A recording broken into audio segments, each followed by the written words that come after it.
ଛେନାପୋଡ଼ ଦିବସର କିଛି କୁହନ୍ତୁ ଆଉ ତାପରେ ଆପଣଙ୍କର ଜନ୍ମଦିନ ଅବସରରେ ଦେଖନ୍ତୁ ଆଜି ଛେନାପୋଡ଼ ଦିବସ ହିସାବରେ ମୁଁ ସମସ୍ତଙ୍କୁ ଶୁଭେଚ୍ଛା ଜଣାଉଛି।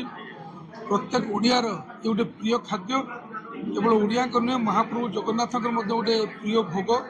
ତ ଏହି ଅବସରରେ ମୁଁ ସମସ୍ତଙ୍କୁ ଅନେକ ଅନେକ ଶୁଭେଚ୍ଛା ଜଣାଉଛି ଏବଂ ଜଣେ ଓଡ଼ିଆ ହିସାବରେ ଆମେ ଗର୍ବିତ ହେବା ଦରକାର ଯେ ଆମର ଗୋଟେ ପ୍ରିୟ ଖାଦ୍ୟ ବିଶ୍ୱ ଦରବାରରେ ପହଞ୍ଚିଛି ଏବଂ ୟାକୁ GI ଟ୍ୟାଗର ମାନ୍ୟତା ଦେବା ପାଇଁ ମଧ୍ୟ ପୂର୍ବତନ ସରକାର ନବୀନ ପଟ୍ଟନାୟକ ସରକାର ଯଥେଷ୍ଟ ପ୍ରୟାସ କରାଯାଇଥିଲା।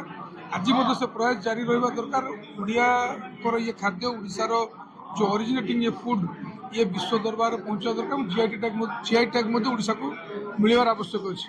ଏହା ସହିତ ମୁଁ ଧନ୍ୟବାଦ ଦେବି এই ଯେଉଁ କାର୍ଯ୍ୟକ୍ରମ যে ଆୟୋଜନ କରୁଛି ଧୀରେନ୍ଦ୍ର ନାୟକ ମହୋଦୟଙ୍କୁ। ପ୍ରତ୍ୟେକ ପର୍ବପର୍ବାଣୀ ସେ ଆମକୁ ସାମିଲ କରନ୍ତି। ଆଜି ଛେନାପୋଡ଼ ଦିବସରେ ତାଙ୍କ ପ୍ରୟାସରେ କାର୍ଯ୍ୟକ୍ରମ ହେଇଛି, ତାଙ୍କୁ ସାଧୁବାଦ ଜଣାଉଛି। ଏହା ସହିତ ମୋ ଜନ୍ମଦିନ ପାଇଁ ସମସ୍ତେ ଯେଉଁ ଶୁଭେଚ୍ଛା ଆଣିଛନ୍ତି ମୁଁ ତାଙ୍କ ଭଲ ପାଇବାକୁ ମୁଁ ଗ୍ରହଣ କରୁଛି ଏବଂ ମହାପ୍ରଭୁଙ୍କ ପାଖରେ ପ୍ରାର୍ଥନା କରୁଛି ଯେ ଭଲ ପାଇବା ସ୍ନେହ ମମତା ଆମ ସମସ୍ତଙ୍କୁ ସବୁଦିନ ପାଇଁ ବାନ୍ଧି ରଖୁ।